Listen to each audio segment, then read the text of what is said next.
dessert for a special event? Maybe a custom birthday cake. I know, it's your wedding day and you want a cake that will stimulate your taste buds and capture and create the memories for that special day. Well, Sweet Destination should be your choice. Let master sweet designer Montevia Gamble create a unique and delicious cake for your special occasion. But that's not all. Sweet Destination also creates other desserts, from cheesecakes, homemade fudge, brownies, cookies, pies, cake pops, cupcakes, and just about anything that you can think of. So check them out at sweetdestinations.com or on Facebook under Sweet Destinations. Remember, the greatest conversations take place on the road to the sweetest destinations of the human mind. So let's do more than business. Let's make memorable moments. We are Sweet Destinations.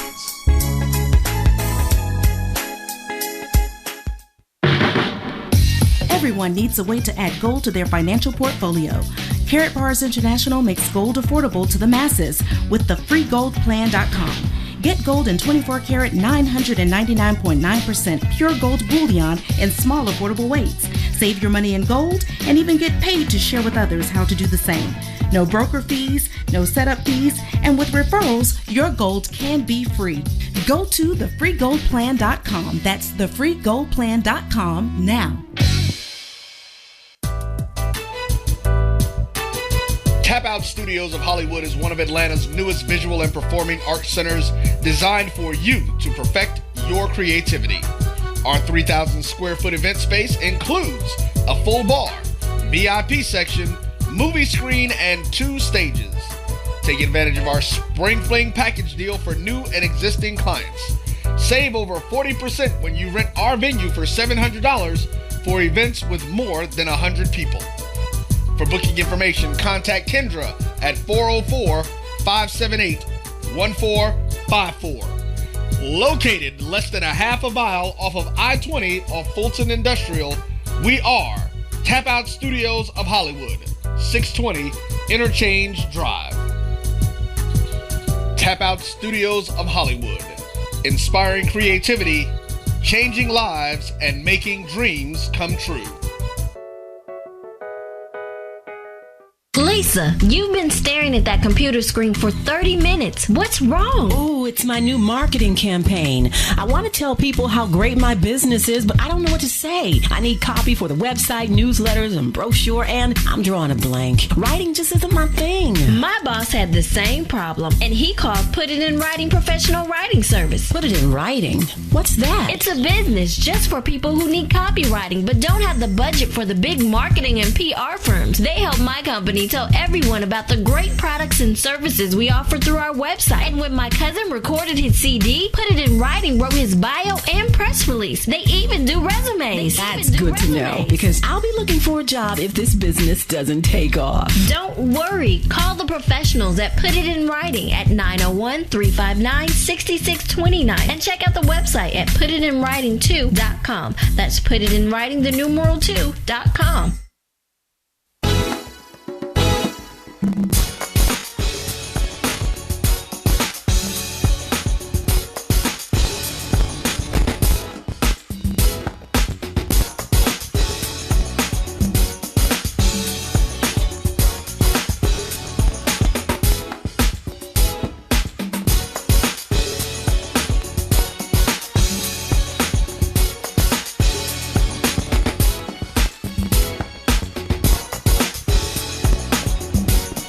Good evening, and welcome to this evening's edition of A Queen's Eye View, where we showcase not only the media's views and opinions of today's current events, but our own with a twist of our personal lives and experiences.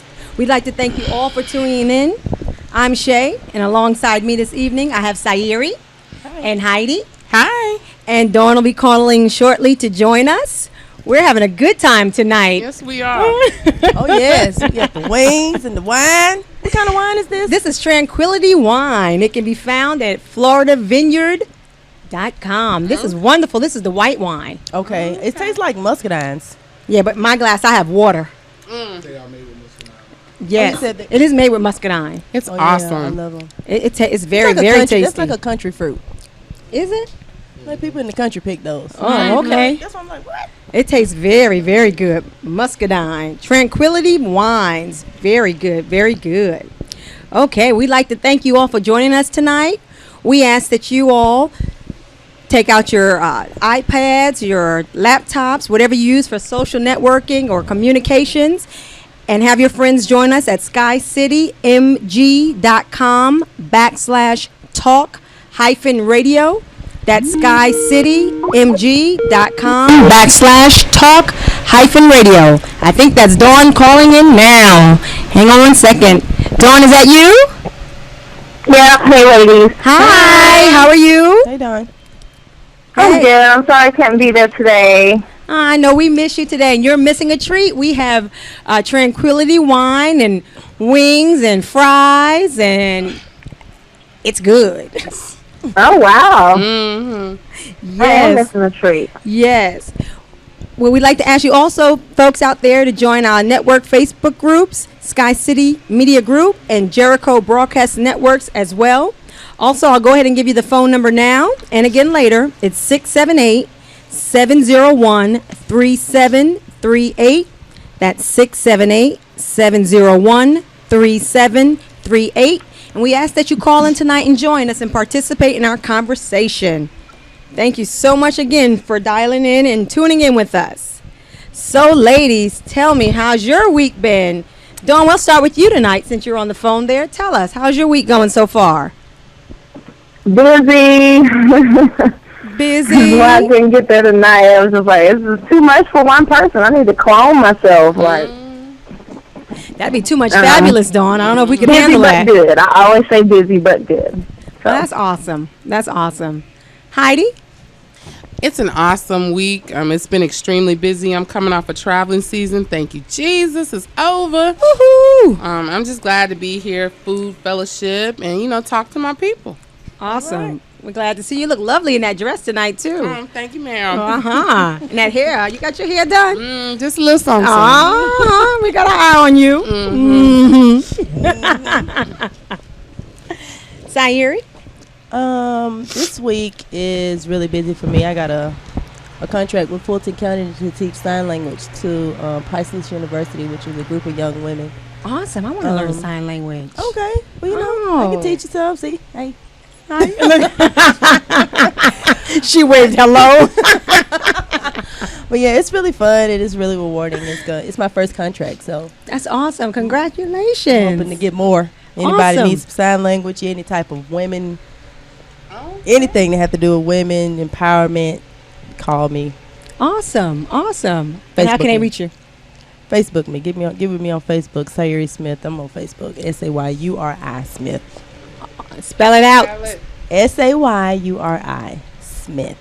All right. So the sign language I probably use is not acceptable. I mean, it's universal. A lot of signs are just universal, like hello or What about when somebody cut me off? Yeah, we're gonna talk about that. No, don't use that. Oh, okay. My week has been trying, to say the least, but again, I just thank God that I made it through and I stomped the devil lower and I'm here. All right. So I'm just grateful. Well, I'm you know grateful. what? The devil is like the size of a roach, anyway, Right. and he just crawls up into your ear. So anytime you really feel like you hear him, he's not a big, tall, 6 foot, whatever, with a pitchfork. It's something little, and that's why they say you can step on the devil's head because it's that easy. Absolutely.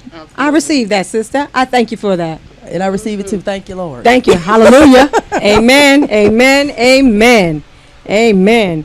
Well, since we're talking about the devil and stomping him lower, I just like, before we get into our program this evening, I just like to mention something. I don't know if you ladies heard about it. Okay. But this past weekend, I believe it was Minister Jamal Bryant. Are you ladies familiar with him? Oh, wow. He's a pastor out of Baltimore, Maryland, I believe.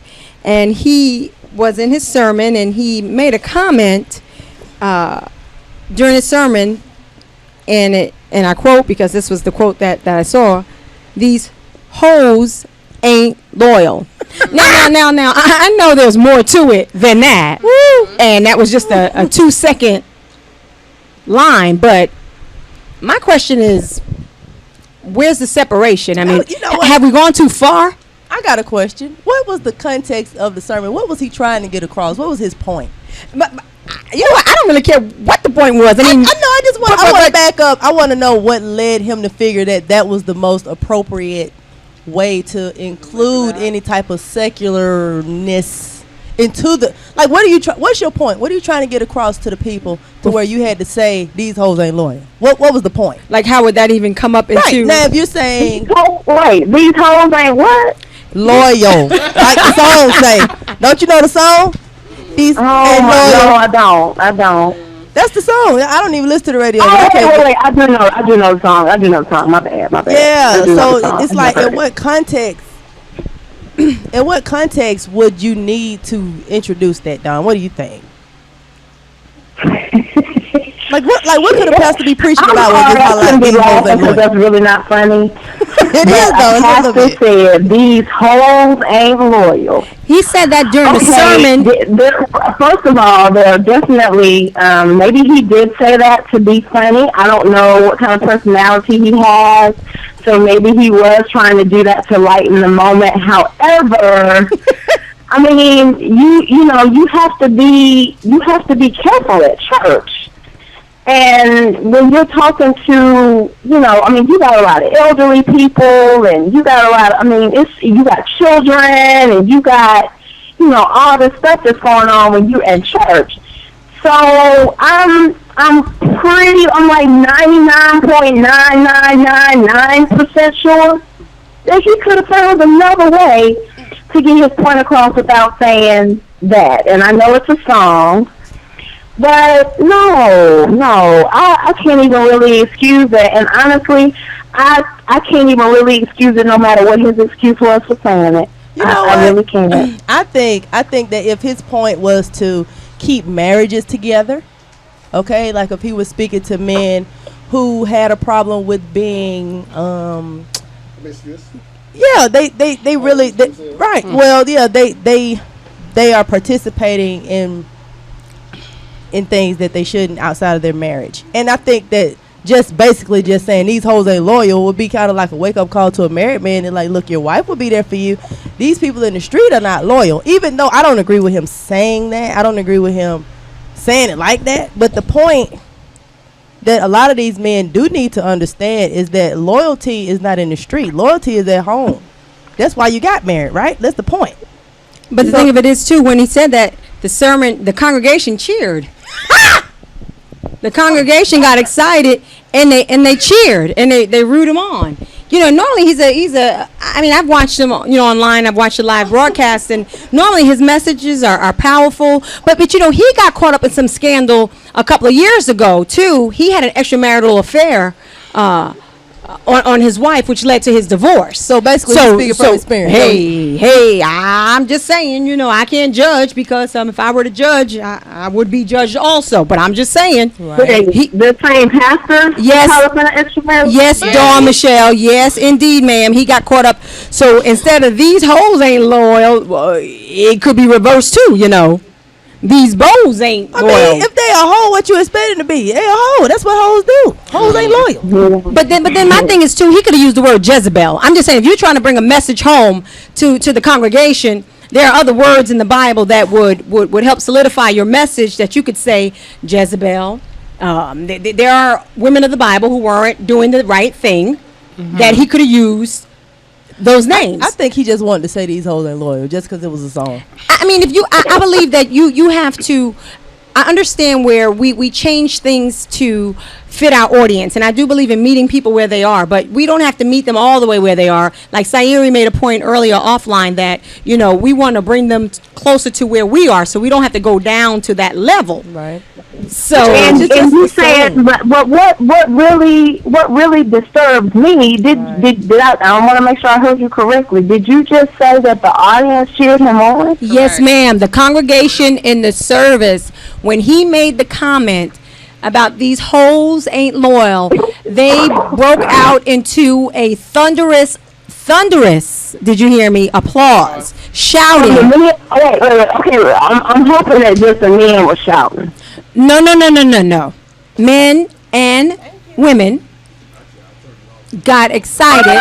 When you go to do your when the pastor says something that just hit home and you just agree and you just got to jump and shout. Yes. Right. Yes. So that's the type of amen corner he got into in his service. Sound like a lot of people just faking it, because they don't even touch you. Like No, because that. they're just lying following though. him there. Maryland pastor says these hoes ain't loyal during sermon and congregation cheers. So we want to know what is the demographic of his. So what that tells you about the demographic of his church is that they're young.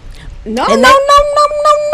They're young. No, they're not all young. No, ma'am. If What? you ever log on and watch them on Sunday mornings when they pan through that congregation, they are not all young by any means. Well, can I make a point? This is Heidi. I just want to say that we breaking it down. Yeah, I don't have a little chicken and wine, so I got a point. She got a little muscadine in her. Yeah. So it seems to me that with the social media piece and the sensationalism of pastors in general these days, everybody's trying to do something to cause their ministry to go further into the community. So just like these pastors of LA that I refuse to watch, and I repeat, I refuse to watch. One show was enough. That was enough. The only thing that bothers me is, even if it's your congregation and they feeling you and they know where you coming from and they get you, it just seems like you trying to put yourself out there because obviously the media picked it up. You know, somebody in the congregation is either taping, got a cell phone, or whatever. So it seems like a sensational piece for me. So that's the part that bothers me, because a lot of pastors now, I'm talking about big time pastors. I'm not talking about my small community church pastors who are actually trying to teach the word and heal the community. Amen. I'm talking about folks who are trying to make their ministries grow financially, and obviously want some popularity. The only problem with that is you get into situations where you get so popular and then you fall when you get too popular, as in the case of Eddie Long. So I just need my pastors to be a little careful, because it seems to me that it was all for some praise in the media. I'm going to read it, Dawn. I'm just going to read a little excerpt from here, so you guys can hear what it says here. It says, Pastor Jamal H. Bryant of the Empowerment Temple in Baltimore didn't only evoke the gospel of Jesus Christ in his sermon, but he also evoked the gospel of Chris Brown. Bryant was emotionally discussing Pontius Pilate when he told churchgoers, every sister elbow another sister and say he should have listened. Every brother tap another brother and say, I should have listened to her. He continued, old saints, y'all forgive me, but I gotta tell you, these hoes ain't loyal. So hoes and a church sermon go together now? It's obvious the congregation didn't take issue with his use of the derogatory term, since they all cheered and hollered him on. But he didn't stop there. He went on to talk about baby mamas and sanctified sissies. There's nothing like a little misogyny at the tithing bucket is passed around. Who knows? Maybe Brian is as hard on himself as he is with the members of his congregation. You know, he's had his own share of scandals. He admitted to having an extramarital affair, which I was telling you about a while ago, which is why he's not married now. Okay, so can I just tell you a secret about me? Okay, I read hairlines. Ooh. I read hairlines. Somebody get me a hat. No. Shut up! Not you, him. I'm looking at him. Now I said, let me look at this man. It's really bad. First of all, he needs what they call a Beijing. Okay, do you know the Beijing? Beijing Black? Is that? That's that spray. That's the spray. Beijing fill Black. It in. Right. Sir, fill it in. Fill it in. Okay, that's number one. That might make them a little bit more loyal. Okay. He is a chronic cheater, like he's a dog. He's a dog. Right, and see, what he's doing is he is flipping it to where these dudes who want these hoes, and I got to use his words, because right. We only quoting. We quote what he said. Right. The hoes that all of these type of men with this type of situation happening, they all want something that they can't have. Right. Which is, they want it all. They wanted a woman to be beautiful, fine, sexy, paid, all that. Right. Or she needs to be satisfied with what he can give her. Right. And if she's not, then he flips on her and says she's this, she's that. And one of those things is what? Not loyal. Right. See, even though he's not loyal, because it's like this. If you're dealing with hoes, it's always more than one. So are you loyal, sir? Right. Sir, while we talk about loyalty. Say, let me cut in. No, you are right. Just the wine. Our producer Roy is going to attempt to play the recording so that everybody can hear. We're going to attempt, that is. So Dawn, we may need to put you on hold for a second, so don't hang up. You know okay. You know, and he tried to come to his own defense and say, well, how can you judge me? I think we got it here. Hold on. Every sister just elbow another sister. He should have listened. It's playing now. Listen. Every brother, would you tap another brother and say, I should have listened to her? God help me. Old saints, y'all forgive me, but I got to tell you, these hoes ain't loyal. You got to find somebody.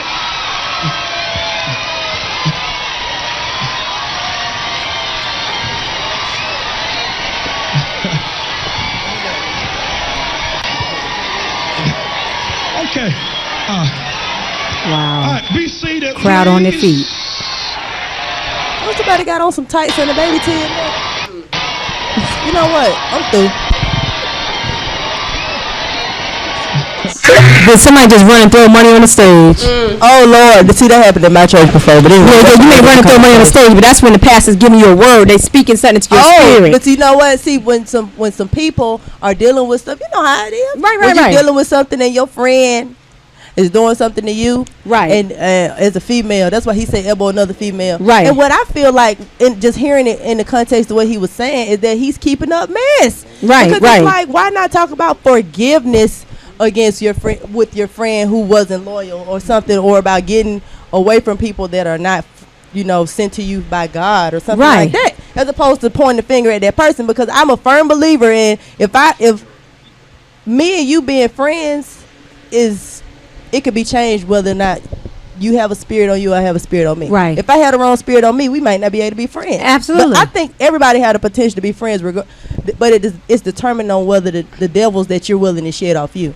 So if you want to speak on something saying, well, she not loyal, she this, you're really speaking about a spirit that's on her. Because if she pray and ask God to take that from her, she'll be all right. But it's like he's not speaking from a forgiving standpoint on loyalty. I don't know what he was speaking on. He was just saying something. He just said something. You can look at the crowd of people that sit in his congregation and tell that they don't know the word for themselves. Period. And I'm through. Oh, Dawn, this is Heidi. You still there? I'm here. Are you near a computer? Yeah. Well, Roy, our producer, wanted us to have you pull up Facebook. He's going to send you the link. So you can see everybody jumping up as Sayuri said, did she have on a baby tee? And some tights. And some Timberlands. This don't make sense. This is church. Come on, y'all. You know what they say. Was it on Sunday? Well, come as you are. Yeah, you're supposed to come as you are. That's not what they're talking about. That's not come as you are. Come as you are means that you cannot try to clean yourself up before you come before God. That's what they mean. They don't mean come rolling out the bed. Come with your church with your hair rolled up and with your towel on your head and those pajama pants with them slippers like they're going to Walmart. Ma'am, go back home. I agree. Amen. But you know, I think I personally have a problem with when you go to church. I go to hear the word. Right. You know, I go to be taught. And when you come, if I were to go to that service and I hear someone telling me about these hoes ain't loyal and nudge your sister, nudge your brother, you know, you nudge your sister, nudge your brother when they say anybody want to go before the Lord and join the church. You know, if somebody want me to go with you, then I'll go with you. Right. You know, that's what I'm used to. Not about nudging because these hoes ain't loyal. Let's stand in agreement. Let's touch and agree on my hoes ain't loyal.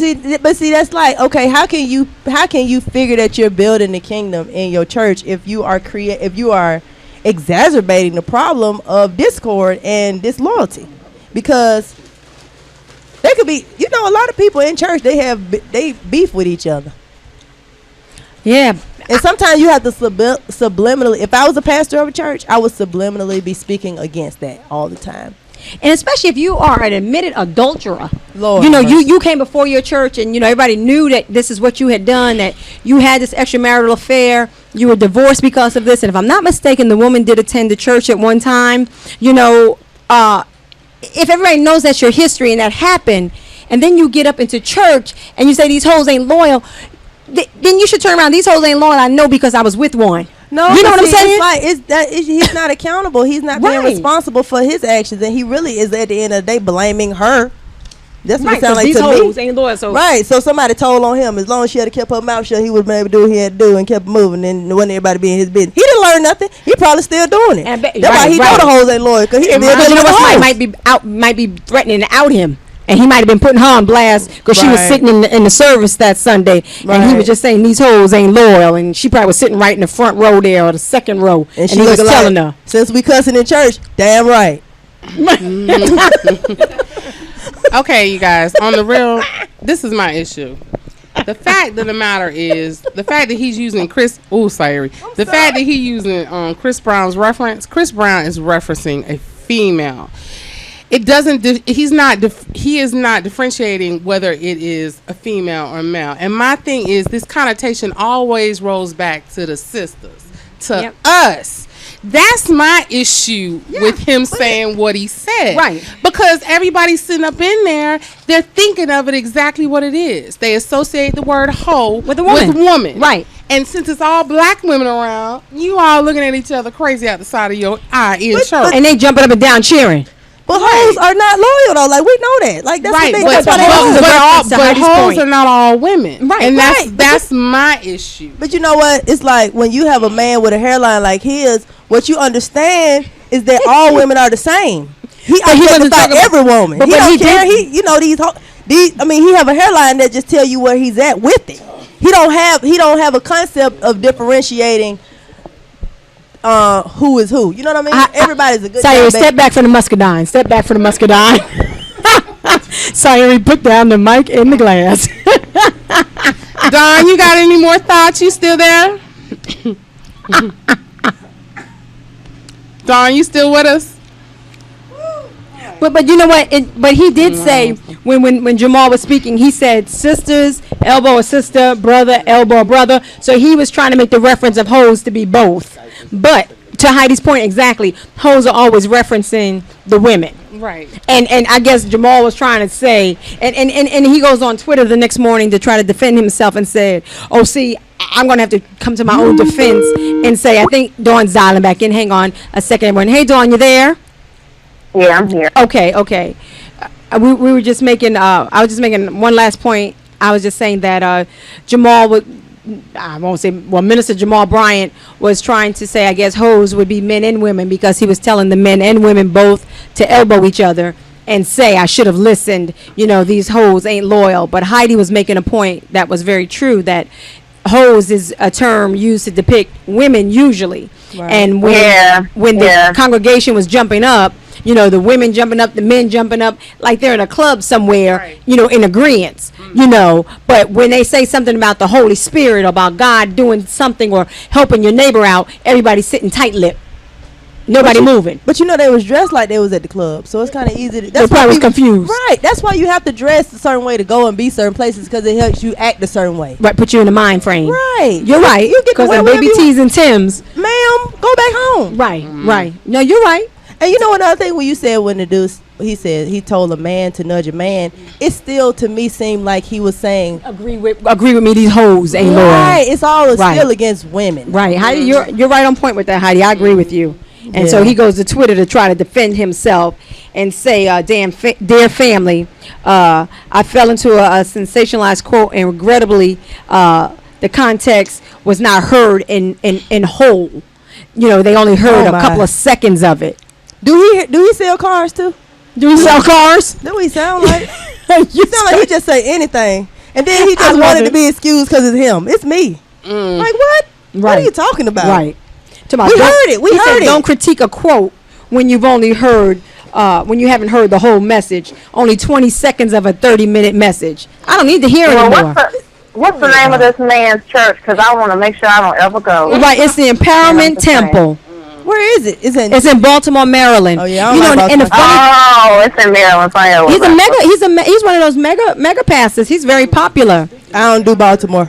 And you know what? I have friends, and I may not have any more after tonight, but they do post usually on Sunday his picture up and his sermon and talking about Pastor Jamal Bryant said this said that. There was no post this past Sunday, and that little thing, you know, God's still working on me. And this Sunday, after I saw this week, I wanted to tag them and say, hey, what did Minister Jamal say this week? But I didn't. Praise God. You know, we're in Atlanta. People are serious about their pastors. You know what I'm saying? You just can't They will talk fight about you. folk pastors that are fighting. Because I'm serious about mine, so you better not say anything about Pastor Marion Saylor. Right. Right.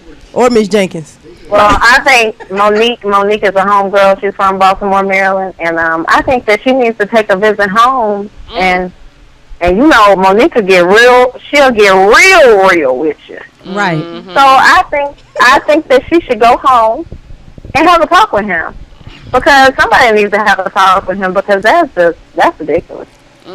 Yeah, it's the secular world. I mean, there's got to be. You have to be accountable when you're a minister, a pastor. You're held in a certain light. You know, we see you in one way, because it's funny. Last night not funny, but we were in Bible study last night, and the pastor said, "Can we talk a minute?" And when she says that, we're about to have a conversation, and it's a real conversation. Okay. And that's what I love about my pastor. She's able to talk real, and it's those hard to have conversations. And she said, we're going to talk about weed. And I missed service on Sunday, and this was a follow-up from Sunday. So I said, I got to buy both tapes for 7:30 service and 10 o'clock service. So I'm like, we're going to talk about weed. I said, oh, Lord. I look around, and I didn't get the full thing about what service was about, but she wanted to know what people felt about weed and alcohol. Okay. Pastor, I'm having water. I got my water bottle right here, Pastor. I don't have any tranquility of the Florida vineyards anymore. But you anymore. But so she asked what the people think about, you know, alcohol and weed. Okay. And just in interest of the confidentiality of our group of people who come to Bible study, some people, our church is very honest. Some people say, well, yeah, you know, I smoked weed back in the days, and I did this. And some people say, well, you know, if I go back home to Jamaica, if I go visit Jamaica, yeah, I'm going to lay out on the beach and I'm going to do this. And some people say, well, I like my nice. I think we have a caller calling in. Is that a caller? Oh, I think we lost Dawn again. But, you know, long story short, someone said that, you know, well, I enjoy my wine. You know, I like to have a glass of wine. And so she just allow us to be ourselves and express what we think and what we feel about it. You know, she held her opinion till the end. Right. So at the end, she said, well, I just want you to know, as your pastor, I do not support weed. You know, people talk about medicinal purposes, you know, going through this and treatment. But the fact is that we are all imperfect, and we all fall short every day. And I think that if we look at what we do, we all sin. I think that, you know? I don't think that weed is a sin. Is weed a sin? Is anything weed, if we do, and as she explained it, anything that doesn't glorify God, and you know, before you do anything, if it doesn't glorify God, and overall, I'm going to drink some wine to relax. You know, we like wine. Some people smoke, some people drink. Overeating is a sin. Lying is a sin. Absolutely. Gluttony. Absolutely. Absolutely. So it's kind of one of those things, overindulge in anything. You know, vanity is a sin. So the truth be told, we sin. So we kind of pick our battles. We pick on what we sin on. But we're going to have that on another show as far as, I ain't mad with that. you know. But again, we're going to go to a break, and we're going to come back because Mr. Jamal Bryant has started us on this path. But again, do we go too far? Do we go too far? Beijing, Pastor. We got some hot topics tonight. We do. We're going to get to those. But we thank you. Stay with us, and we'll be right back for the Queen's Eye View.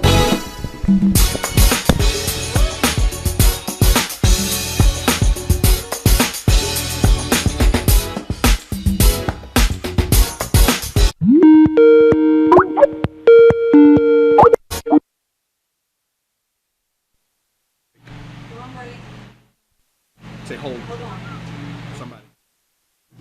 Hold on, Dawn. We're on break. Hang on.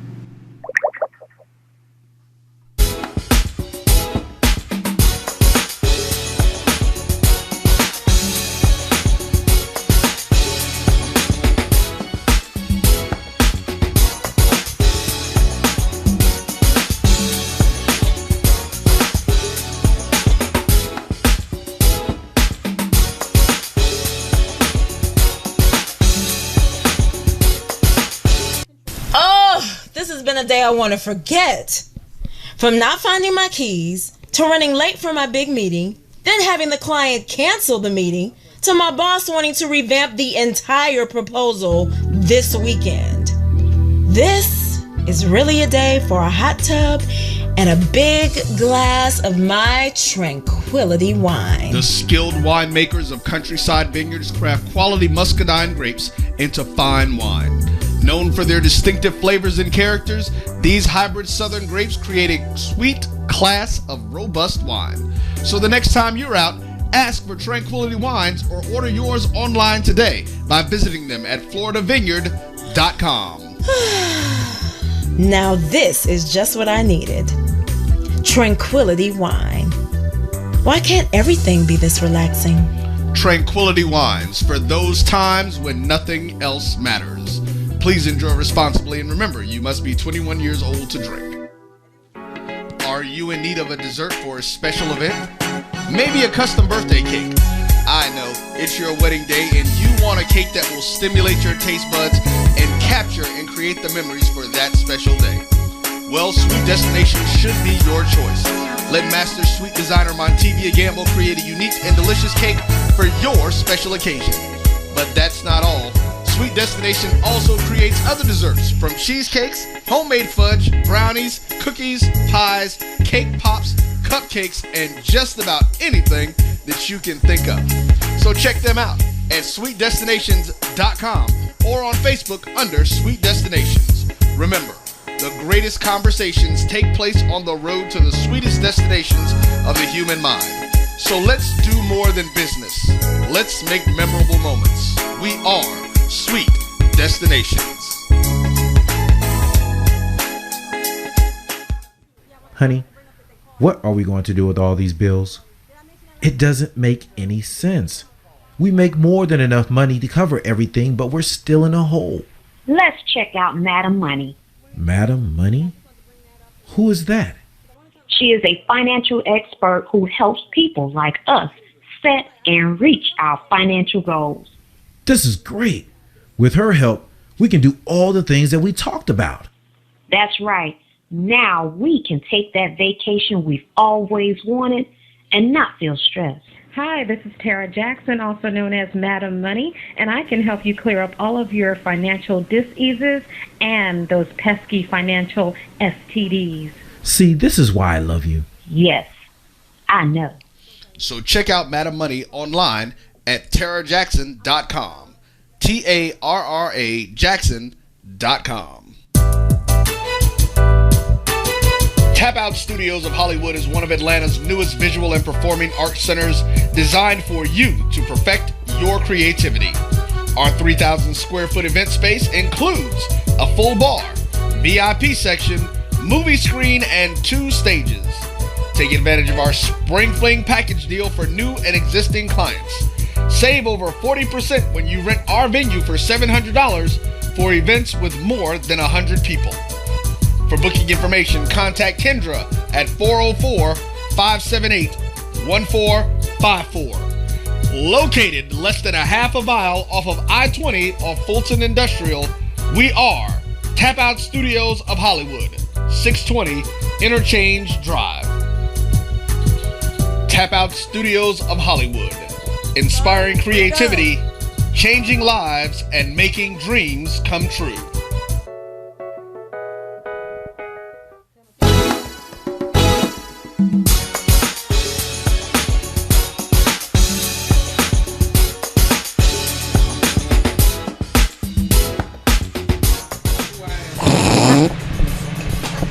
Hi, and welcome back to this evening's edition of A Queen's Eye View. Hey. Thank you for coming back. I'm Shay.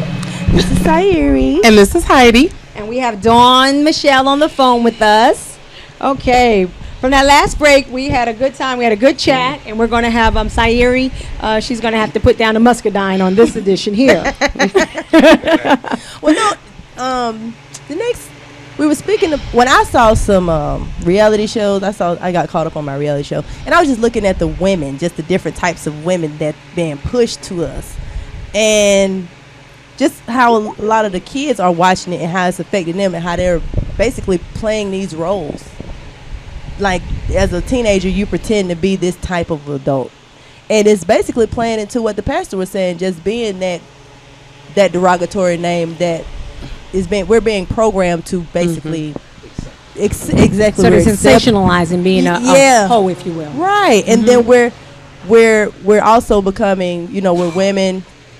We're having sexual relations with people in a whole capacity, which means you're outside of a family unit. Right, okay, right. And when you have a child outside of a family unit, then you have court issues come up because there's no love there. There's no family expectation there. I mean, you was just sex. So, and when it's over, women start to feel like somebody owes them because they had a baby with you, and you should do this, you should do that, and then they have to get the court involved. Right. And a lot of men resent being put on child support because it affected license. It affects a lot of stuff.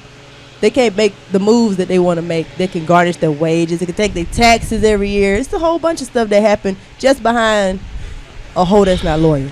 Well, do you think that? Well, okay. So let me ask you. So you're saying that women would use that as a weapon, but do you think that it could be alleviated if a man just took care of his responsibility and took care of the child? Or got her some money to get an abortion? No? Well, okay, that would just depend now. That's a whole nother topic. That's a whole nother That's a whole nother show. No. But I'm just saying, it depends on, okay, now, a lot of women, he could have been responsible too in the beginning now before the woman ever got pregnant. Of course. So now, that's off the table once the child is here. So it's about being responsible and accountable. Right. So he can't blame her for everything. But see, that's what he do. See, I mean, just like he spent the fact that he made a comment that was brought up again, he tried to spin it. He's not taking responsibility for what he say. So, the same man would not take responsibility for what he do. It's not. So I don't think child support's a weapon in that sense. I mean, how she goes about it might be kind of brutal, but it's his responsibility. It's their responsibility because now it's a joint, a joint thing. For child support used to be based on the man's salary, and as I understand it, as the laws have changed, it's based on both salaries now. But the other flip of that argument, and just to put it out here, because we always got to be fair, we got men listeners as well. We have men who either put themselves on the child support to be responsible to begin with, or they had an agreement, they got into the child support system, have been paying what they're supposed to be paying. But I have a friend who just found out that he was in arrears, not because he wasn't paying what he was supposed to be paying, but because the girl went back to court and demanded she wanted more money. And the judge approved it, and he was in a different state. But when they approved it and sent it to child support did not inform him immediately, but they immediately started to put the new rate on his account. And it looks like he was in arrears because he hadn't even gotten a notice about the new money that was being asked for. And this was a woman who was trying to get back at him. This was not a situation where she was, they had talked about it and she was going to request more. So you do have and now, his license almost got yoked. He's a journalist. He was flying around the country and he could have been in serious trouble and not know it. It's not cool. No. So there's two sides of this child support piece. Absolutely. And in that case, there should have been something that could have been done to prove that he did not know. There should be something in that situation, absolutely, because that's unfair. But see, that's why the men are saying these hoes ain't loyal. Because first of all, you're dealing with a hoe because she let you have sex with her and y'all ain't even together. But see now in defense of that too, some women become bitter for other reasons, and it's wrong to take it out on a man for that reason. Yeah, absolutely. But there are some instances where men they don't take care of business, and when I say they don't take care of business, they leave things open. And they need to resolve those issues. Now, you can't resolve an issue of a scorned woman because they say hell has no fury like a scorned woman. Right. Very, very true. Coming from an ex-scorned woman. Very true. But as far as men being responsible, take care of your business. I know, like you said, I know men who put themselves on child support. Hey, this is what I make, this is what I do, because they actually want visitation of their children. Correct. They want to be a part of their children's lives. They want to be active. And I salute those men because all men are not deadbeat dads. Actually more and more you're finding out they're deadbeat moms. The truth be told. What is the definition of a deadbeat mom? Oh, see. That's another show. We can go. I just want one. Just. Well, I want to go break ahead. this down and say I'm noticing in the court system, since I work with that population, that a lot of dads are now being awarded full custody of their children. More and more is yes. happening, and it's not just on what the mother says anymore. The judge is taking a look at both situations, both Stability, salaries, the stability of both parents. Absolutely. So it is happening, and I'm not saying every mom is bad, because that's not the case. But in the past, it seemed to only go in one direction. Just the mother, just because she was the mother. I'm gonna say, let me say this. A lot of guys, if they do go that way, is because what they do is they try to starve a woman out by not supporting her while she's with that child. A lot of men will refuse to pay child support. What they want to do is they want to be in a situation where they Some can men. Let's say some. Look, I know of two I'm speaking on. I'm speaking to a situation where I'm speaking from truth. Okay, so that's not a lot. Okay, so a lot that you know. Right. Okay, so that's a lot that you know. Right, Okay. that men are not doing well anymore. So what they're doing is they're being the road. That's why so many female dudes walk around with skirts on. They want to do what women do. They want to get on child support too, because women got jobs. Women have more money. Women have more money than the man. It's like, well, look, I can sit around the house and make sandwiches and play Nintendo all day and be there for them when they get out of school, and you pay me. You got a good job. They won't even hire me. I'm a man. I'm a black man. They got the black man plight happening. You got the black woman. You can go out here and get a job before a black man. They playing that role, and they go out here. That's some men. They are. But that's not every man, and that's not and I'm not. I can't. Right. I can't speak. I can't agree with that. It just depends on the men that you know and the men that you deal with and the circles that some people are in. True. Now, I have to say that there are some like that, but there are some good men out there that are providing and are trying, and there are some that are not. And there are men who are raising children by themselves and have been for a long time. Right, they don't get the kudos and they don't get the like that. Yeah, and they're not taking anything from the woman. They either got left with the child for whatever reason, and they stood up as a man and did what they were supposed to do. I know somebody like that. So it goes case by all case. Spectrums. Mm-hmm. But the bottom line is the system itself is not completely. It's flawed. The government system is flawed anyway. Mm-hmm. You know what I mean? So anything can happen, but it's just men. I agree with what you said, Shay. Men need to take care of their business, and so do women. Absolutely. You need to document. You need to keep your receipts. You need to do what you're supposed to do from the jump, so that when these situations occur, you have all your stuff in order. First thing you need to, you can never know who you're laying down with, but you got to get to know who you're dealing with. That's the first thing, and you can never truly know who they are, but take a little bit more time to get to know them. But that's another show. But you know what, Sayuri, I do agree with you that there are some people out there who want to make it hard for you, because I had a situation like that. Was like, well, if I don't pay you, if I don't give you this money, it's going to make it hard. You're going to have to come back to me. Lord have mercy. So I agree with you on that. That was over 22 years ago. But the devil is a lie, because I didn't have to go back, and I didn't go back. But there are some men that have that mentality. If I don't give you that money for those Pampers, if I don't give you that milk money, if I don't give, you're going to have to come back to me. Huh? It didn't happen that way. Now, some people might feel that way and they may have to go back, but those days are done and gone with it. And I don't think women are falling for that anymore. It's like, no, I don't have to do that. And that's when they get bitter. That's when they go to the courts. And that's when things start out, because they start that situation in that instance. And that's not all the case. But there are some men that are responsible and will say, hey, I'm going to take care of my child, but I'm not going to take care of you. See, there's some women that want you to take care of them and that child and whatever other child that they have. And I don't blame them. They're like, hey, no, look, I'm going to take care of the one that I have with you, not the other three that you have. You know what? This is what I want to see, personally. I want to see some of the athletes smarten up, because they have a lot of money, okay, and they're targets, right? Like, these women target these men because they have money. And they get with them. They don't want a relationship. They don't necessarily go after a relationship, but if they get an opportunity to get pregnant by them, they go all the way with it, okay? I want to see an athlete. I hope y'all listening. Move all of the baby mamas in one house. Get you a mansion and put everybody together. Okay? And see, keep your bills down. Keep your bills down. Because, see, you got to pay for where they live. You got to pay for your child. And guess what? If she really down. They tried to do that with the No, they shot it low. That was just for a show. I'm talking about for real. No, Evander tried to do that. Amanda was trying to do But that. look, it's like this. Why When you you don't have that house down Fayetteville Road no more? Why? Cause you can't take it. They tore it up. The mortgage and the taxes and all the baby mamas. Come on now, say. That's what I'm saying. Move everybody in that house over there on Fayetteville. You know what they got? Everybody work over there on Old National. Everybody do them something outside the house. Everybody watch each other kids. We all a family anyway. This is like, you know, so that's what's happening. Polygamy is the future of the black family. If we keep going this way, you there? If we keep going this way, why we won't? Okay, we go. Okay, Donna's in here, dog. I just need.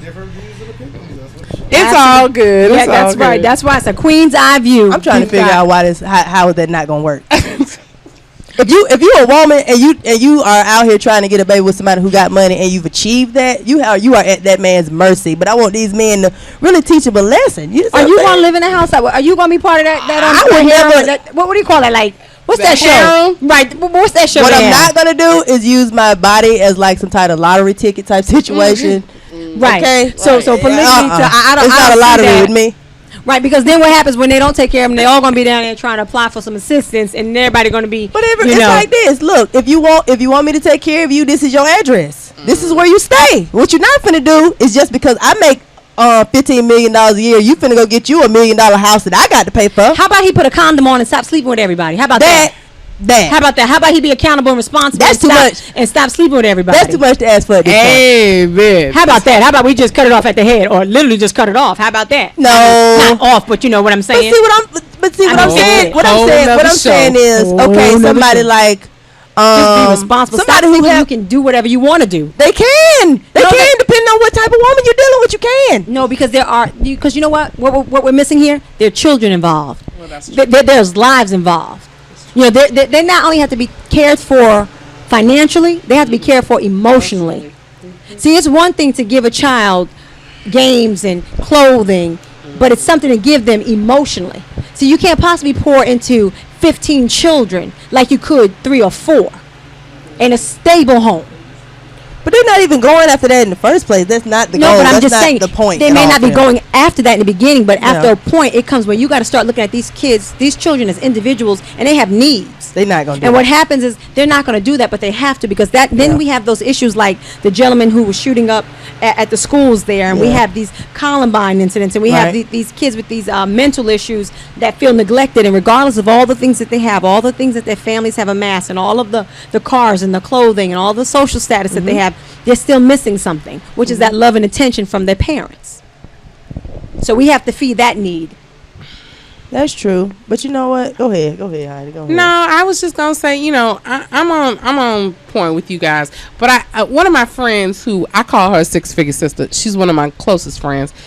She told me something that made me stop to think the other day when we were coming back to Atlanta. She said, you know, you look at people who have a whole lot of money, and you think that they shouldn't be getting into these situations. Like, why you got back child support, and why you know, getting in these situations where you can't take care of your responsibilities.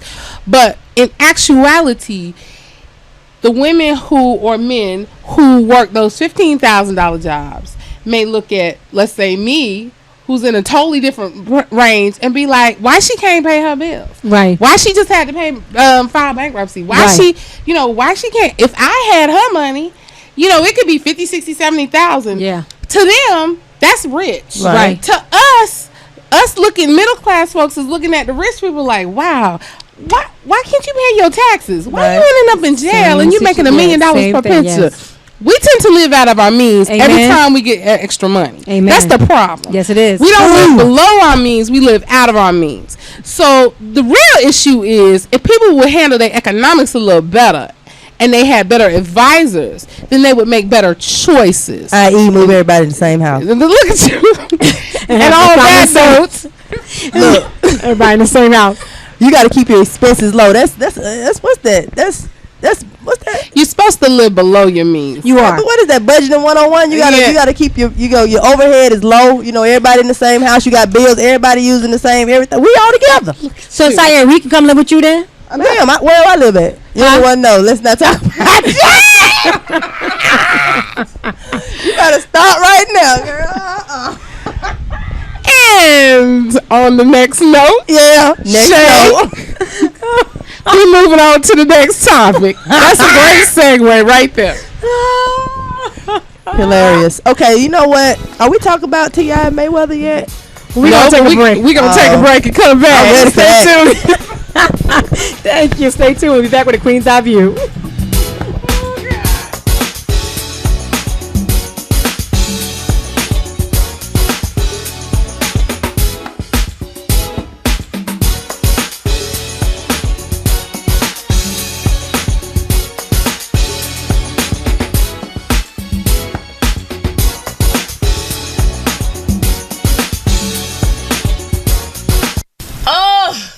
A day I want to forget. From not finding my keys, to running late for my big meeting, then having the client cancel the meeting, to my boss wanting to revamp the entire proposal this weekend. This is really a day for a hot tub and a big glass of my Tranquility wine. The skilled winemakers of Countryside Vineyards craft quality muscadine grapes into fine wine. Known for their distinctive flavors and characters, these hybrid southern grapes create a sweet class of robust wine. So the next time you're out, ask for Tranquility Wines or order yours online today by visiting them at floridavineyard.com. Now this is just what I needed. Tranquility Wine. Why can't everything be this relaxing? Tranquility Wines, for those times when nothing else matters. Please enjoy responsibly, and remember, you must be 21 years old to drink. Are you in need of a dessert for a special event? Maybe a custom birthday cake. I know, it's your wedding day and you want a cake that will stimulate your taste buds and capture and create the memories for that special day. Well, Sweet Destination should be your choice. Let Master Sweet Designer Montevia Gamble create a unique and delicious cake for your special occasion. But that's not all. Sweet Destination also creates other desserts, from cheesecakes, homemade fudge, brownies, cookies, pies, cake pops, cupcakes, and just about anything that you can think of. So check them out at sweetdestinations.com or on Facebook under Sweet Destinations. Remember, the greatest conversations take place on the road to the sweetest destinations of the human mind. So let's do more than business. Let's make memorable moments. We are Sweet Destinations. Honey, what are we going to do with all these bills? It doesn't make any sense. We make more than enough money to cover everything, but we're still in a hole. Let's check out Madam Money. Madam Money? Who is that?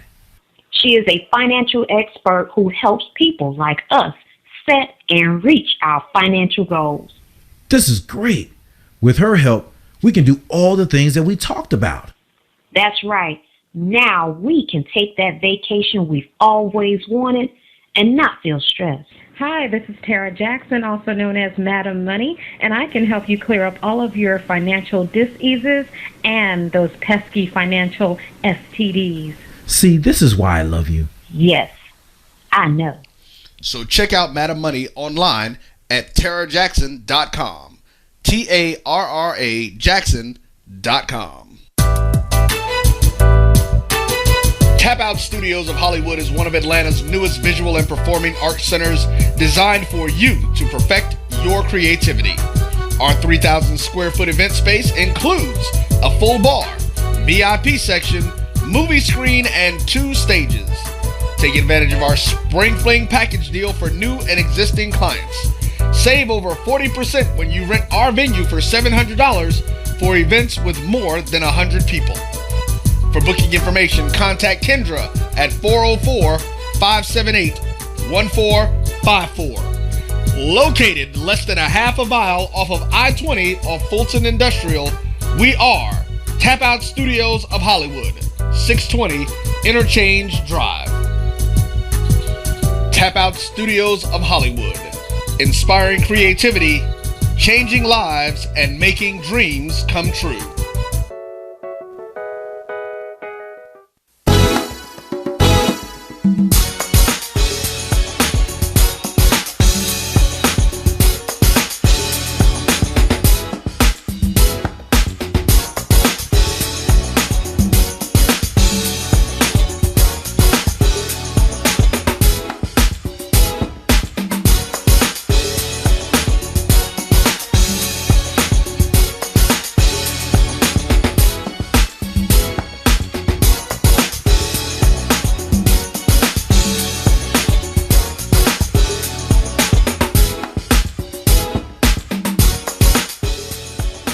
Hi, and welcome back to A Queen's Eye View. I'm Shay. I'm Sayuri. And I'm Heidi.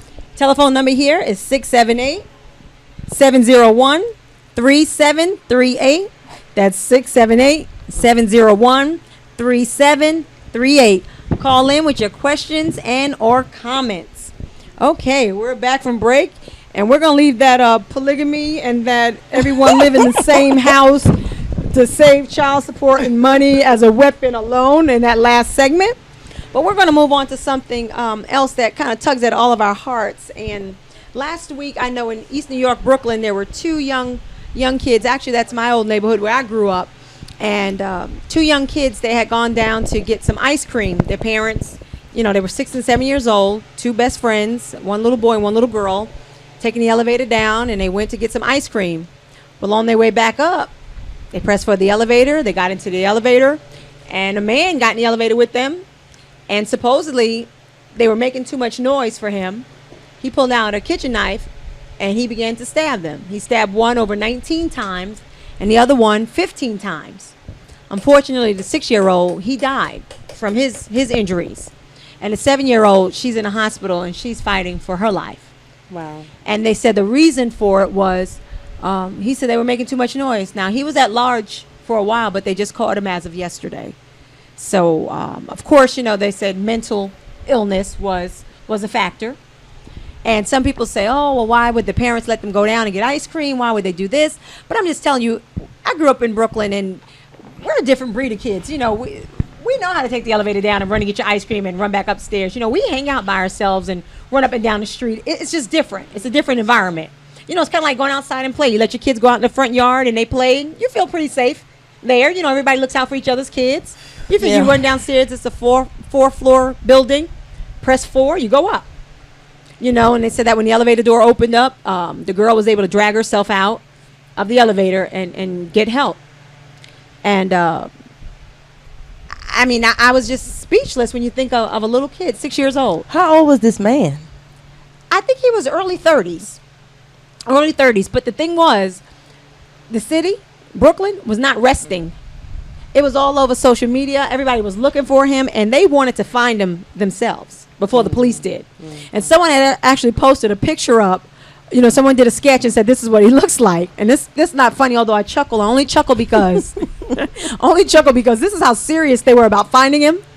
There was a picture of what the perpetrator looked like, and there was a shot of the girl's uncle, and they looked alike. Someone posted on Facebook, that's the man, but they use another word. Mm-hmm. Oh my goodness, Facebook went crazy. Is that him? We need to do it. And somebody said, hold up. That is the girl's uncle. That is not the perpetrator. That is not. They said, take that post down, because, people get so upset. They see this man on the street. It's over for him. Exactly. And then again, you start thinking, well, was it the child's uncle? Right. Because, sometimes people do crazy things. I've been hating you all your life. Exactly. Right. And then it traced back to this man that actually killed another young lady 3 days before. An 18-year-old young lady that was a college student that was walking home. And he stabbed her to death also with a kitchen knife. And her father said he only wished she was paying more attention because she was on her cell phone. Look so alive. had she been more alert, maybe she would have noticed Look alive. that he was behind her. Wow. Wow. And I just say that these two children, unsuspecting, and he said he told them to be quiet, and they ignored him. Okay. But they were riding up 4th Flight. They had the ice cream. They were probably just chattering, and they were going back upstairs. And he Have y'all stabbed been them. on the playground lately? No. Because Okay. I don't have kids saying. Uh-huh. And I'm a little too big for the monkey bars now. My feet drag. People, kids are bad. People, kids are terrible. I'm not saying they deserve to die. They shouldn't. They should not be stabbed to death, period. But people, kids don't listen. And I think everybody, we can all just learn. We just need to be learning the lessons and focusing on the point. Yeah, but these children. What can we do? First of all, if your child, and see, a lot of people, they don't like their kids so much that they will send them outside. Go outside. They don't care. Go. You're getting on my nerves. Go. Right. And they're that bad to where it's like nothing's going to happen to you because you're that bad. Right. I see it a lot. They're like, just get outside and then close the door. 6, 7 years old outside cussing like grown people. And they don't respect anybody. Not to say that that's what these kids were doing. Yeah. But it's like, that's what a lot of kids are on right now. And a lot of parents are on. They don't want to be bothered. They go. Just go. Instead of escorting them downstairs to get the ice cream and being with them. Right. It's a short walk. I mean, you know, and this, to me, that age, to me, I'm thinking about them getting snatched because they're light enough to be carried away. Right. That would be a concern of mine if I have my son is 6. So I'm thinking about somebody just picking him up and walking off with him. Right. Mm-hmm. And then here, the city was saying that they had cameras in the elevators, but they weren't working. So that's why it took so long for them to be able to get an actual ID on the person. So what's the point? Right. So the mayor, you know, de Blasio, he's demanding, you know, the New York City Housing Authority that by year's end they have all the cameras working, but by year's end, so this was in the projects? Yes. Oh, okay. Because, you know, I was going to say, so the camera in Jay-Z and Solange elevator was working, but this wasn't working. But you explained it to me, so I understand what you're saying. Yeah, right. Okay. That's right. I grew up in the projects. Yeah, no. I hear. I didn't know exactly where y'all was saying that it happened. So therefore, right. That's why they wanted to take matters into their own hands, the residents. But they're complaining and said the elevators. I mean, not the elevators. The cameras hadn't been working at all. But they're on. They're in there, but they don't work. Mm-hmm. So now you just send the message out, hey, the cameras aren't working. So what else is going to now happen? Right. But then they have security, so where was security? But then again, you know, the time of day, it's always easy to blame at the end after something has happened. You know. To me, it seems like a lot of people just want their kids to just be away from them. Like, but you know, you make a good point, Sayuri, because I wasn't, you know, I guess I didn't think along those lines, but you're right. 6, 7 years old, how long would it take for the parent to walk downstairs with them to get the ice cream and then come back upstairs or sit outside with them? Not very long. No, really wouldn't. That's your responsibility. Like, look, you're not getting no ice cream, or you can go in the freezer and get some ice cream out the freezer, or go sit down, look at TV. Right, or walk with them, or go with them. Yeah. But you know, I'm just saying they don't want to do that. I'm just saying. Yeah, we don't know what the situation was, but you're right. That could have helped, or who knows? May not have avoided that situation, but. Well, I just want to make this point to Sayuri's point, and this is totally off. This is on the other spectrum, but I get what you're saying about the kids being disrespectful. I live in close to the inner city. In my neighborhood, it's right on the outskirts, and what I'm pretty much noticing is that, you know, the kids throw trash on the ground. You know, they cuss and they fuss and they always doing something. But when I come out in my yard, it's 2 things I don't tolerate. You can't throw trash on my yard, and they know. And you can't act a fool around my house. Right. And so the reason why the kids know that is because I set those ground rules. Right. And some of the kids, when I first started setting those rules, will cuss and fuss. And then some of the kids I noticed were saying, "You're so disrespectful. That's somebody's mama. Right, you need to act better." So now a lot of little boys, when they come up the street, they be like, "Hey, Miss Anderson." I be like, "How y'all doing?" Right. You know what I mean? Right. And because of the fact that I set rules, they respect them. Right. Absolutely. So, you know, we all as a community, we still can do that. You can make people's kids mine, whether they're yours or not. Right. Most deaf. Right. But so I don't want us to not say anything to kids because you know they bad and whatnot. Because I know some adults are scared of kids, but I just refuse. I'm the adult here, right? I just feel like we need to take back our power. Right. That's all I'm saying. But some of these kids, though, and I agree with you because they call me Eveline in my cul-de-sac because I've been known. I live on a slope. My house on a slope, so whenever it snowed and we had that ice, they think that's the next roller skate rink. I say won't be no Dorothy Hamill there. I get out in the midnight and I chop up that ice. They wake up the next morning, the skate rink is gone. Bye-bye. Okay, I'm one of those. I don't. They don't play. They don't walk across the grass. They don't.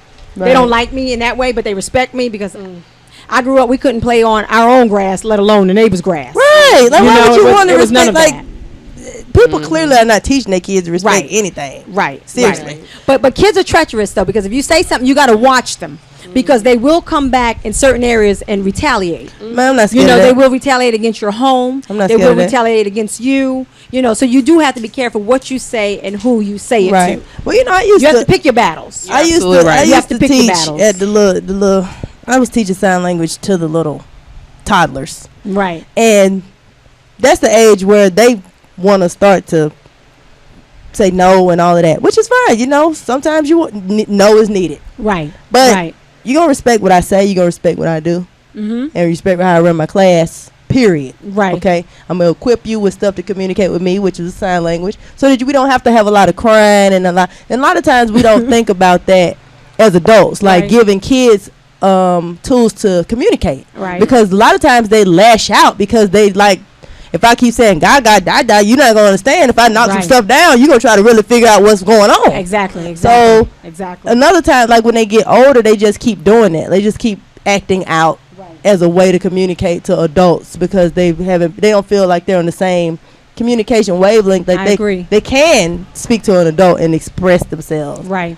But Right. that made me think about the daycare death because I was working in a daycare where there was some things happening, and my son was attending this school as well as a kindergartner, and I've just as a parent I'd never put my son in daycare as a baby, but I learned so much about why I made the right decision. Like, Right. that's really crazy. Right. I'll right. let you introduce that. Right. Can you give some facts on that daycare situation? Sure, sure. It was last week, actually, in Boston. There was a 2-year-old boy. He was at a daycare, and his mom had dropped him off that morning. Well, his grandmother actually had dropped him off that morning. Maybe both of them actually had dropped him off. And his name was Dylan Walker. And as usual, they dropped him off. His mom had gone off to work, and the daycare would typically send her a picture because he had just started going to that daycare about 2 weeks ago. So I think he was having a hard time with the transition. And, you know, as a parent, that separation anxiety, anytime you drop your child off, you're feeling a certain way, the child is feeling a certain way. So they would send her a picture of the child and say, oh, he's doing great, he's having fun. And so that would, I guess, ease her as well. So they had sent her a picture of him. So she was at work. About 15 minutes later, she got a phone call from the police that her son had been rushed to the hospital. Well, in that interim, he had gotten out of the daycare, and it was being held in an apartment building in a residence, and it was licensed to have, I think, up to 6 children. Now, I'm not sure if they had 6 or more, but she's shut down now. At this point, the daycare is closed, and so it's under investigation.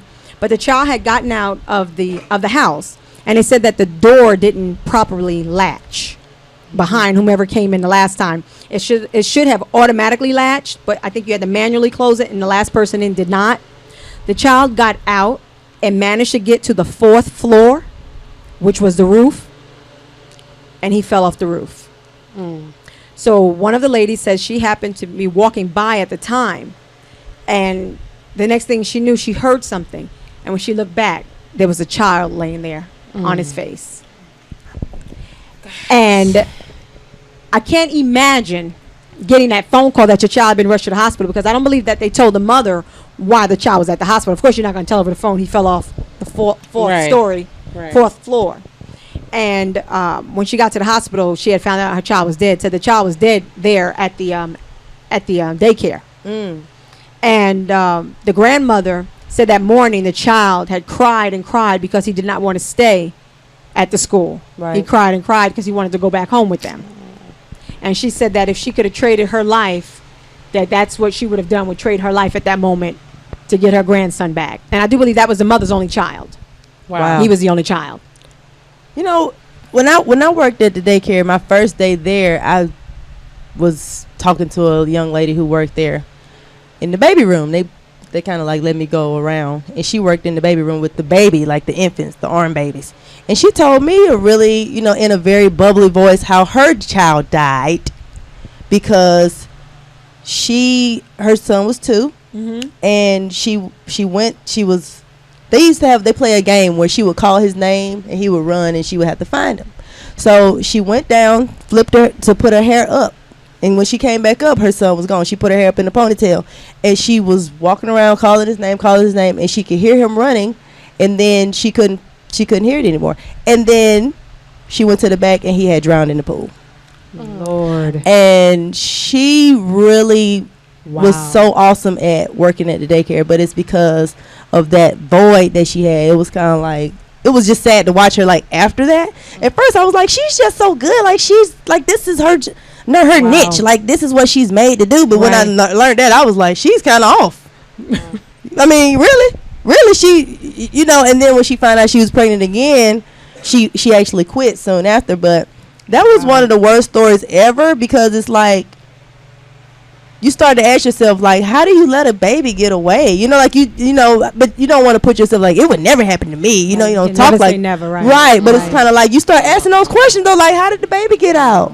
Yeah, they say there's nothing like the loss of a child. Right. And I can't even fathom it. I know my son gets on my nerves. I mean, he's grown now, but you want to kill him sometime, but you can't imagine losing them, Right. you know, to a tragedy or anything. You know, Right. you want to take Right. him out of this world, but you don't want anything else to take him out of this world. And I can't say I would never get over it, but it would just seem almost Very impossible to hard. get over the loss, Very of a hard. child. And when they showed the mother, just the grief of a mother, to see that pain At 2 years old?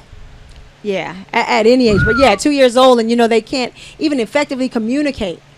You know, and the last time you kissed them or you hugged them, and you just remember all the little things about them, and having to go home and know they're not there, and just to look. It's all their little toys and little shoes just and everything. stuff. Lord have mercy. And then the last picture she got was 30 minutes ago of her child doing whatever he was doing. And you keep looking at this. That's like, you know, someone passed away and you get a voicemail, and that last voicemail, you keep hearing their voice over and over. Right. So did she attack the people? Did she fight them? No, but we know you would have saw you every day. I said, did she snatch anybody ball? Yeah. Okay. No, she didn't, but we'll keep her in prayer, though. And Lord, you touch too. her, please. Yes. We're going to break, and we're going to come back with Heidi after break with a Queen's Eye View.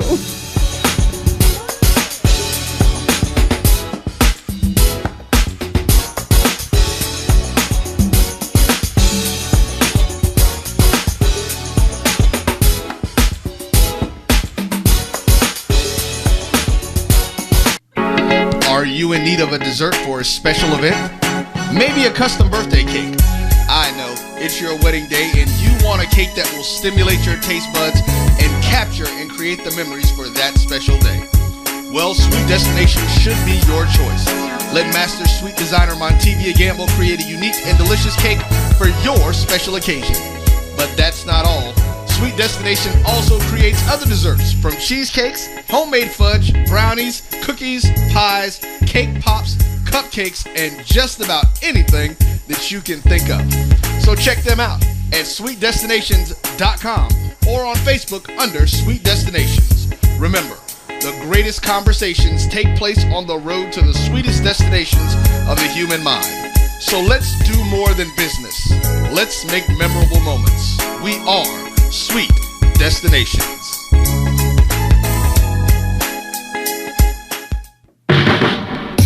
Everyone needs a way to add gold to their financial portfolio. Carrot Bars International makes gold affordable to the masses with the freegoldplan.com. Get gold in 24-karat 999.9% pure gold bullion in small, affordable weights. Save your money in gold and even get paid to share with others how to do the same. No broker fees, no setup fees, and with referrals, your gold can be free. Go to thefreegoldplan.com. That's thefreegoldplan.com now. Tap Out Studios of Hollywood is one of Atlanta's newest visual and performing arts centers designed for you to perfect your creativity. Our 3,000 square foot event space includes a full bar, VIP section, movie screen, and 2 stages. Take advantage of our Spring Fling package deal for new and existing clients. Save over 40% when you rent our venue for $700 for events with more than 100 people. For booking information, contact Kendra at 404-578-1454. Located less than a half a mile off of I-20 off Fulton Industrial, we are Tap Out Studios of Hollywood, 620 Interchange Drive. Tap Out Studios of Hollywood, inspiring creativity, changing lives, and making dreams come true. Lisa, you've been staring at that computer screen for 30 minutes. What's wrong? Ooh, it's my new marketing campaign. I want to tell people how great my business is, but I don't know what to say. I need copy for the website, newsletters, and brochure, and I'm drawing a blank. Writing just isn't my thing. My boss had the same problem, and he called Put It in Writing Professional Writing Service. Put it in writing? What's that? It's a business just for people who need copywriting, but don't have the budget for the big marketing and PR firms. They help my company tell tell everyone about the great products and services we offer through our website. And when my cousin recorded his CD, put it in writing, wrote his bio and press release. They even do resumes. That's good to know, because I'll be looking for a job if this business doesn't take off. Don't worry. Call the professionals at Put It in Writing at 901-359-6629 and check out the website at PutItInWriting2.com. That's PutItInWriting, the numeral 2.com.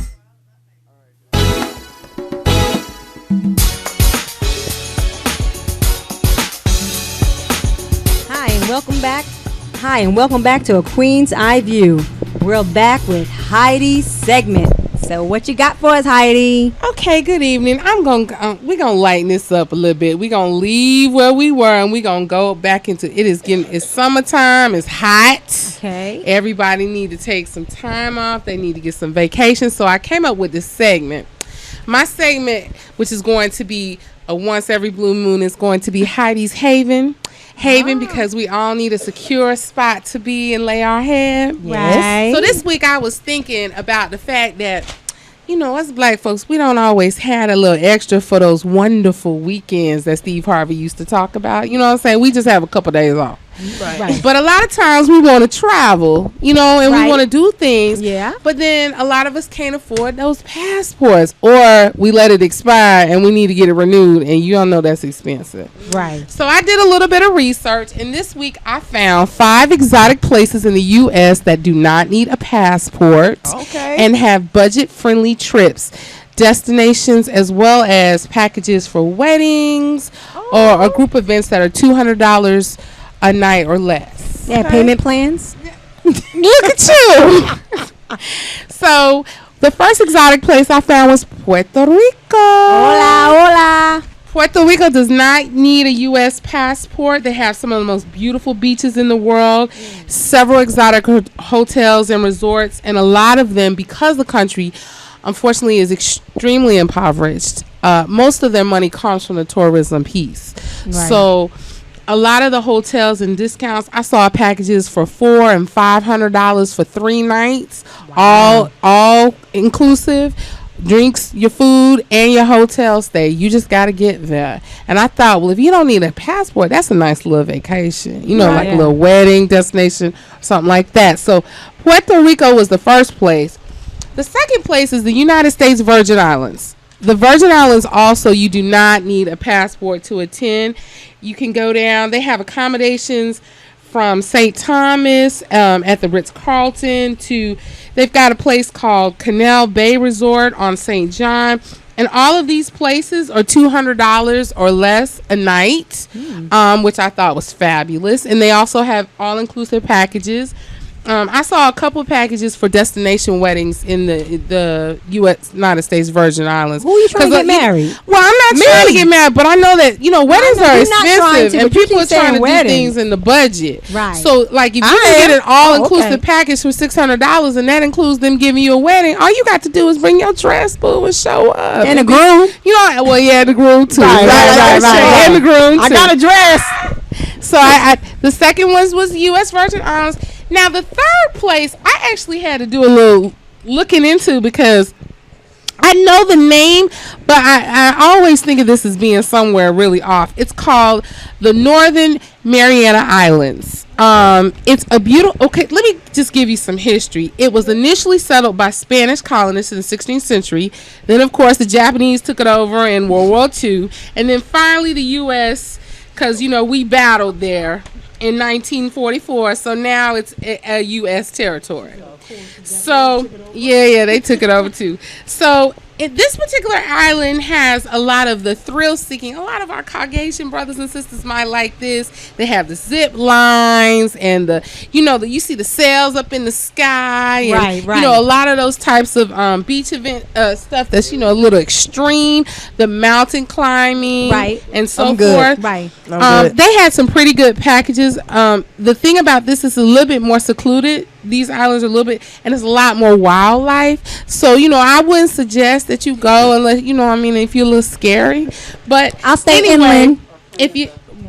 Right, and they definitely have beautiful the reefs. And they have a shark there called the reef shark. It's very famous that swims around the island, and a lot of people go to see that. But anyway, the Northern Mariana Islands was the third spot. Is that where you're going to go? No. To the secluded one where you can zip line? No, I don't zip line. Okay, see next. the shark? The next island, which I am familiar with, and it's actually like the Marianas, but it's pretty cool. It was colonized by the Spanish, is Guam. Guam is also a U.S. territory. You do not need a passport. The Spanish had it. It changed hands in World War II, of course. Then the Japanese was there, and now the U.S. nationals have taken it over. Surprise, surprise. Y'all ain't surprised. Anyway, we got base. You know, we still got U.S. military there. We got a base there. So it's a nice little place to be on the beach. Of course. You know, you might want to meet a little somebody in the military. You head off to Guam. You know what I'm saying? Anyway. It's so I can wear that dress?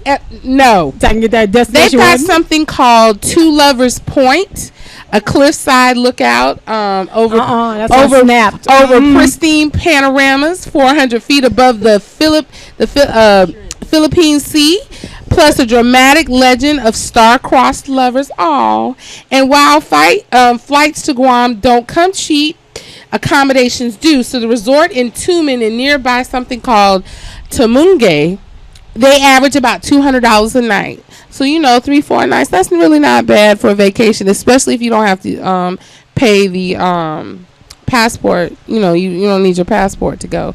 So that's a nice little spot. Zaire sound like she just described an episode of Snap. She said you can go to the cliff. She said you can get married, then you can go to the cliff side and do some zip lining.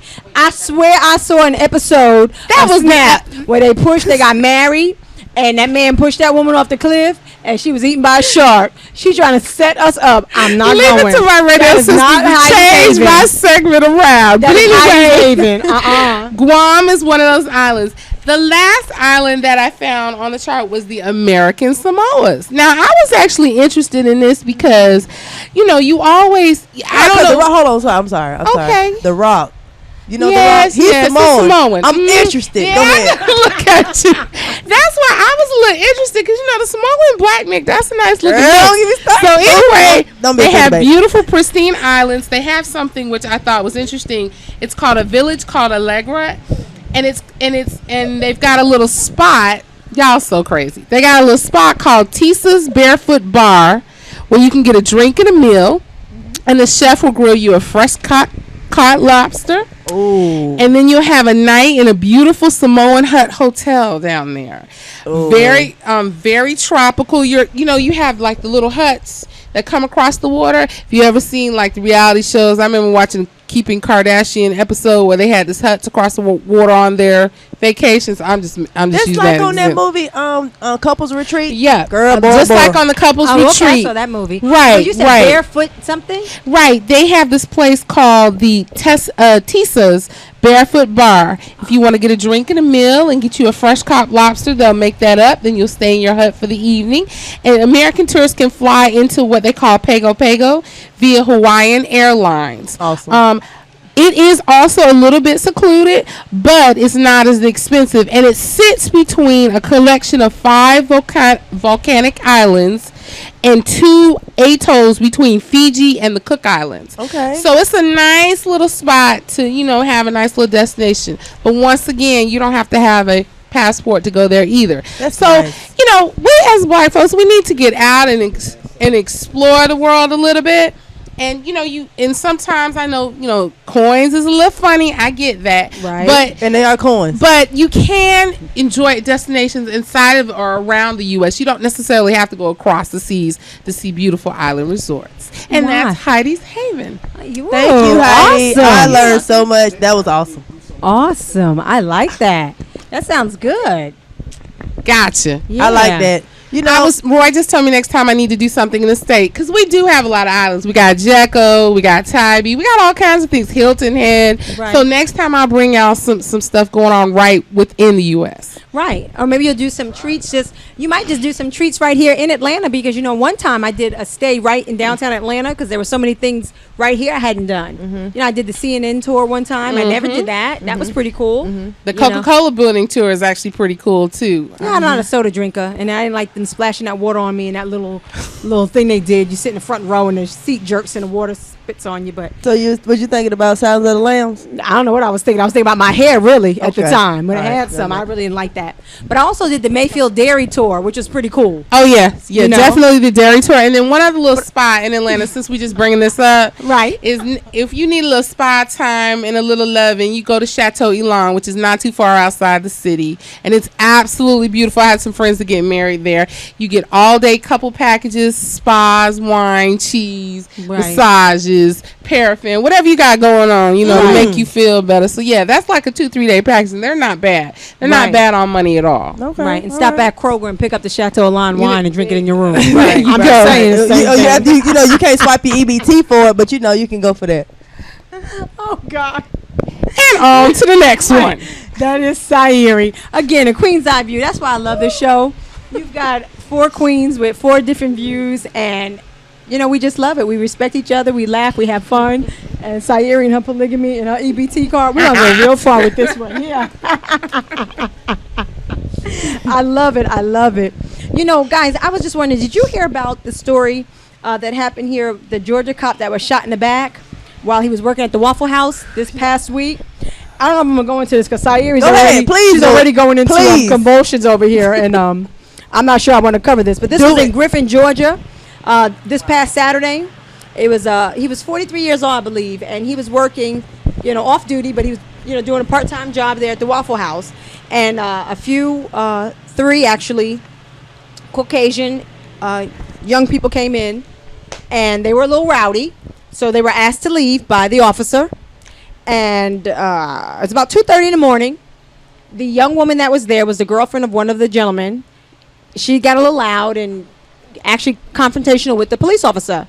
So he went to apprehend her and, you know, kind of took her by arms. And it's like, you know, you can't do this. You've got to leave. She got a little boisterous and hit him. So, of course, he was going to do the next thing, which was arrest him. Correct. Because they didn't leave the restaurant when they were asked before it became physical.